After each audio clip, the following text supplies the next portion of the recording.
নমস্কার বন্ধুরা, সবাই কেমন আছো? আশা করি ভালো আছো। আমিও খুব ভালো আছি। তো আবার একটা নতুন ভিডিও নিয়ে চলে এলাম তোমাদের সামনে। তো আজকে তো রবিবার, তার জন্য একটু চিকেন আনা হয়েছে। চলো তো ঘরোয়া পদ্ধতিতে রান্না বানাবো, সেটাই তোমাদের সাথে শেয়ার করব। চলো বন্ধুরা, দেখতে থাকো রেসিপিটা। তো চলো বন্ধুরা, মাংসটা প্রথমে ধুয়েই রেখেছি, তোমাদের সাথে আর ধোয়াটা দেখাতে পারলাম না। ধুয়ে ভালো করে রেখে দিলাম। এবারে আমি মাংসটাতে হালকা করে সর্ষের তেল মাখিয়ে নেব। সর্ষের তেল মাখালে মাংসটা খেতেও ভালো লাগবে, আর যেটা একটু গন্ধ গন্ধ লাগে ওটাও চলে যাবে, আর মাংসটা তেল তেল ভাব লাগবে, আরও ভালো লাগবে। এই যে আমি ভালো করে সর্ষের তেল দিয়ে মাখিয়ে নেব। মাংসটাতে সর্ষের তেল দিয়ে দিয়েছি। বেশি দেওয়ার দরকার নেই, যেমন পরিমাণ তেমন দিতে হবে, যেমন মাংসটার পরিমাণ আছে সেরকমই দিয়েছি সর্ষের তেলটা। মাখিয়ে নিচ্ছি ভালো করে। এবারে মাখিয়ে নেওয়ার পর খানিকক্ষণ রেখে দেব। যখন মাংস বানাবো তখন ভালো লাগবে খেতে, মাংসটা তেল তেল থাকবে বেশ। ভালো করে মাখানো হয়েই এসছে, পুরো মাখানো কমপ্লিট।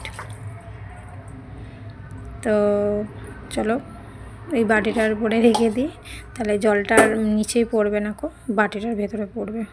পুরো মাখানো হয়ে গেছে।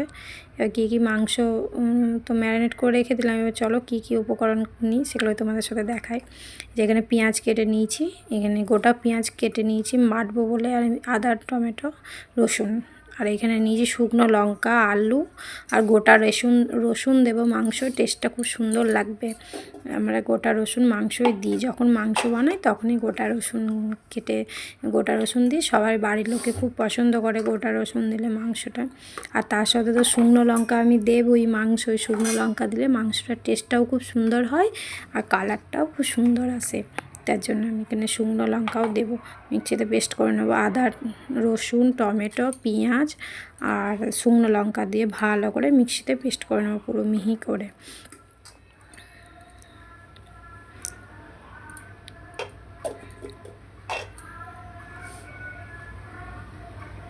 পেস্ট করে নেব। চলো মিক্সিতে দিয়ে দিই মশলাটা। এবার আমি বাটবো, যে মশলাটা আমি বাটবো ভালো করে মিক্সিতে। বেশিক্ষণ লাগবে না, এখানে হয়ে যাবে। ধরে আছি, নাহলে আবার মিক্সির বাড়িটা খুলে যাবে ফট করে। চলো এই যে বাটা হয়ে গেছে, কত সুন্দর মিক্সিটা বাটা হয়েছে, দেখো বন্ধুরা পেস্টটা কত সুন্দর হয়েছে না, একদম লাল লাল। এবার গ্যাসটা জ্বালিয়ে নিলাম, একটা কড়াই বসিয়ে নেব। কড়াইটা বসিয়ে দিলাম। এবারে কড়াইটা গরম হয়ে গেছে, তেল দিয়ে দিলাম, সর্ষের তেল। তো সর্ষের তেল দিয়ে রান্নাটা আজকে করব, তার জন্য সর্ষের তেল দিয়ে দিলাম। যতটা পরিমাণ লাগবে ততটাই দিলাম, বেশিও দেবো না কমও দেবো না। আর যেহেতু আমি মাংস সর্ষের তেল দিয়ে রেখেছি, তার জন্যই পরিমাণটা একটু কমই দিলাম। এবার গোটা জিরে দিয়ে দেবো, আর তার সাথে দেবো একটা তেজপাতা। আমি তেজপাতা দিই মাংসই, তেজপাতা দিলে সেন্টটা খুব সুন্দর আসে মাংস, তার জন্য। আর এগুলো একটু গরম হোক, তেলটা ভালো করে আসুক। তেল আবার কাঁচা থাকলে হবে না, তেলটা ভালো করে খড়ে যাবে, গোটা জিরেটা ভালোভাবে ভাজা হয়ে যাবে, তেজপাতাটাও ভালো করে ভাজা হয়ে গেছে। এই দেখো বন্ধুরা, একদম লাল লাল করে নিয়েছি। এবার কড়াইটা একটু নেড়ে চেড়ে নিলাম। পেঁয়াজগুলো দিয়ে দেবো, কুচনো অল্পই পেঁয়াজ দিচ্ছি, কারণ আমি তো পেস্টে পেঁয়াজ বেটে দিয়েছি, আদা রসুন টমেটোতে পেঁয়াজও বেটে দিয়েছি খানিকটা, তাতে গ্রেভিটা ভালোভাবে হয়, তার জন্য এই জন্য আমি পেঁয়াজটা অল্প পরিমাণেই দিলাম। এই যেখানে অল্প করে পেঁয়াজ কেটে রাখলাম। এবার একটা মশলা বানিয়ে নেব। চলো এখানে আমি হলুদ গুঁড়ি দেব 2 চামচের মতন, আর অল্প লঙ্কা গুঁড়ি দেবো, যেহেতু আমি লঙ্কা বেটে দিয়েছি অনেকগুলোই, দেখলে তো বন্ধুরা, তার জন্য ঝাল হয়ে গেলে, বেশি ঝাল হয়ে গেলে বাচ্চা আমার খেতে পারবে না। আর এখানে জিরে গুঁড়ি, লঙ্কা গুঁড়ি, ধনে গুঁড়ি, 3-4 রকমের মশলাকে ভালো করে জল দিয়ে গুলে নেব। এটা মশলাটা এই মশলাটা যদি আমি বানিয়ে নিই না, তাহলে গুলিয়ে ভালো করে যদি মিক্স করে নিই, মশলাটাতে মাংসটা দিলে খেতেও ভালো লাগবে। আর ওখানে যদি কড়াইয়ে দিয়ে ভালো লাগে না, তখন ভালো হয় না। এখানে মিশিয়ে দিলে বরঞ্চ একটা পেস্টের মতন হয়ে যায়, গোটাটা দিয়ে দিলেও অসুবিধা হয় না। আমি একটা পেস্ট বানিয়ে নিলাম, আর কিছু দেবো না, ঘরোয়া পদ্ধতিতে বানাচ্ছি তো, তার জন্য আমি যেগুলো লাগে সামান্য সেগুলো। এই যে আমার পেঁয়াজটা ভাজা হয়েই গেছে, পেঁয়াজটা পুরো লাল লাল করে ভাজবো।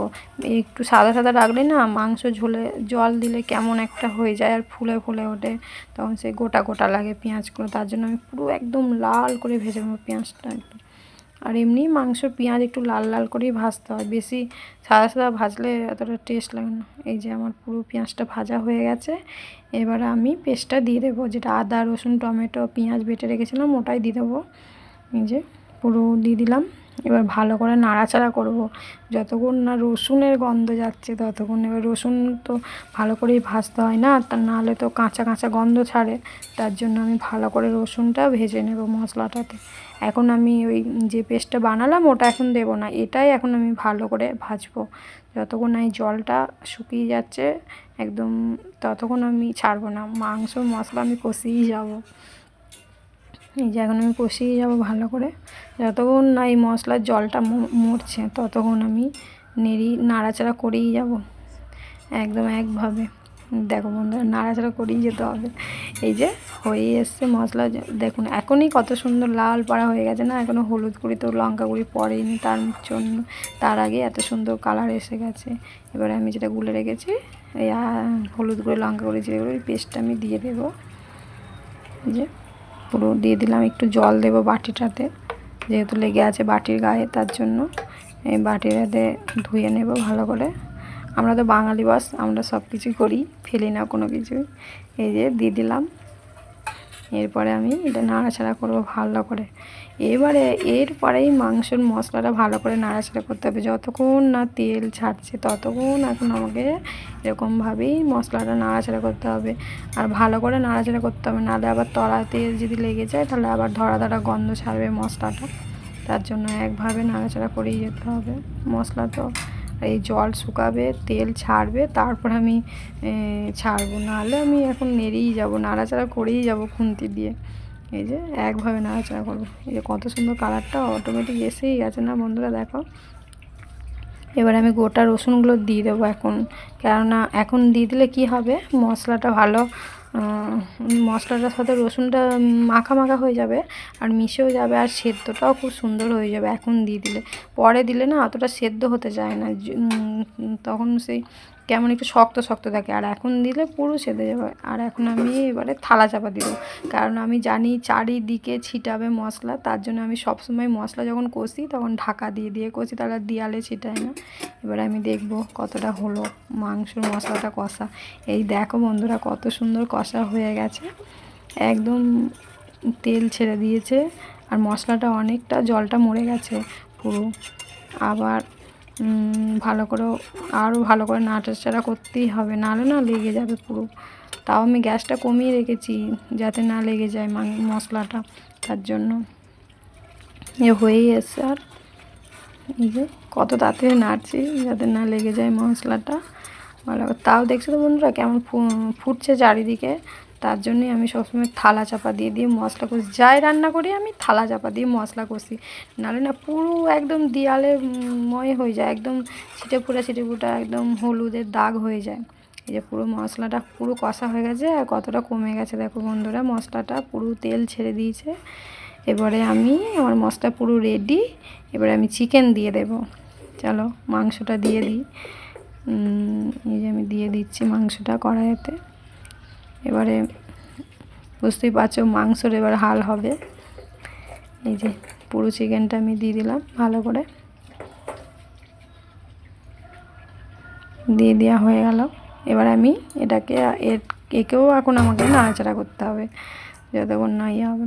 এই যে এখন পুরো মশলার সাথে মাংসটা মিশিয়ে নেব ভালো করে, পুরো মিশিয়ে নেব।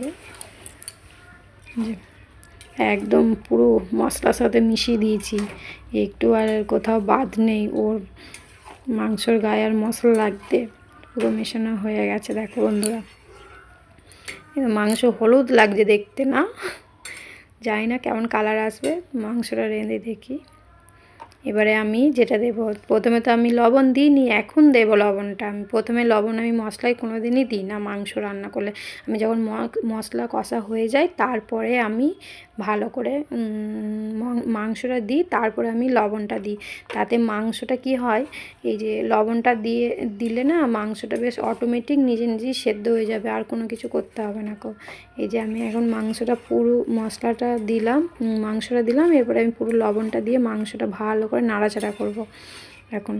এবার নাড়াচাড়া করার পর এবার আমি যে কাটা আলুটা রেখেছি ওটা এখন আমি দিয়ে দেবো। নাহলে এখন না দিলে আবার তখন পরে দিলে সেদ্ধ হবে না, মাংসর জলই আলু সেদ্ধ হয়ে যাবে। আর বাঙালি তো মাংসয় আলু না দিলে আমাদের ভালো লাগে না কো, যেরকমই মাংসয় আলু চাই আমরা বাঙালি। এবার আমি ভালো করে আলুর সাথে মাংসগুলো মিশিয়ে নেব। এবার এটা যাটা করতে হবে সেটা হচ্ছে এখন আমাকে ঢাকা দিয়ে দিতে হবে পুরো মাংসটা। ঢাকা দিয়ে আর গ্যাসটা আর একটু কমিয়ে দেব, পুরো লো ফ্লেমে রাখবো। তার কিছুক্ষণ পরে আবার নাড়াচাড়া করব। চলো, অনেকক্ষণ তো ঢাকা দিয়ে রাখলাম, এবার একটু খুলে দেখি কতটা কি হলো। এই যে দেখছো বন্ধুরা, মাংসটা আমাকে জল দিতে হয়নি, অটোমেটিক মাংসয় জল বেরিয়ে গেছে।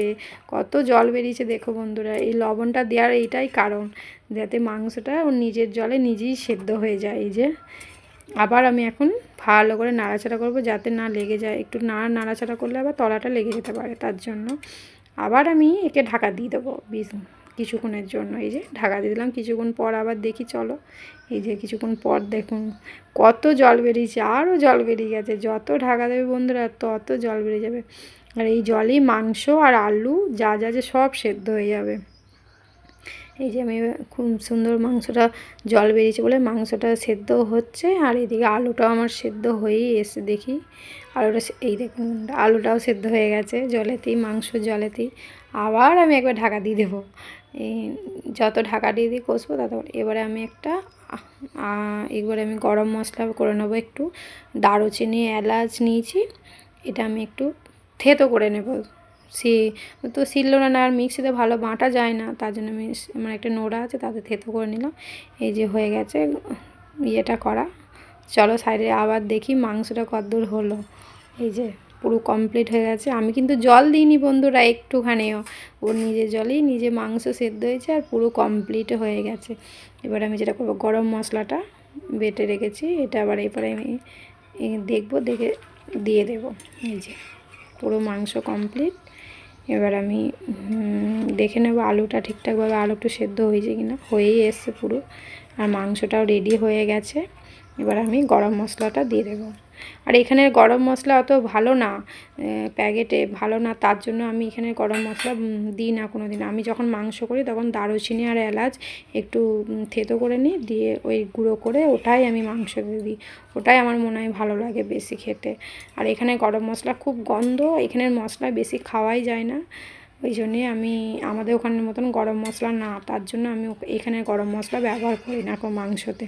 আমি ওই দারুচিনি আর এলাচ থাকে ওটাই আমি একটু থেতো করে গুঁড়ো করে আমি দিয়ে দিই মাংস। তো কেমন হয়েছে কালারটা অবশ্যই কমেন্ট করে বলো বন্ধুরা। আর আমার মাংসটা রান্না করেও কমপ্লিট হয়ে গেছে। তো কার কার আমার মাংস রান্না ভালো লেগেছে অবশ্যই কমেন্ট করে বলবে বন্ধুরা। তো তার কে কে খাবে তো চলে এসো আমার রুমে। তো আজকের মতন মাংস রান্না কমপ্লিট, চলো বাটিতে রেখে দিই। এই যে বাটিতে কেমন কালারটা হয়েছে বলো বন্ধুরা, গরম গরম মাংস রান্না করেছি। তো যদি আমার রেসিপি ভালো লাগে অবশ্যই একটা লাইক কমেন্ট শেয়ার আর সাবস্ক্রাইব করে দেবে, আর নতুন নতুন রেসিপি পেতে আমাকে সাহায্য করবে। অনেক ধন্যবাদ বন্ধুরা।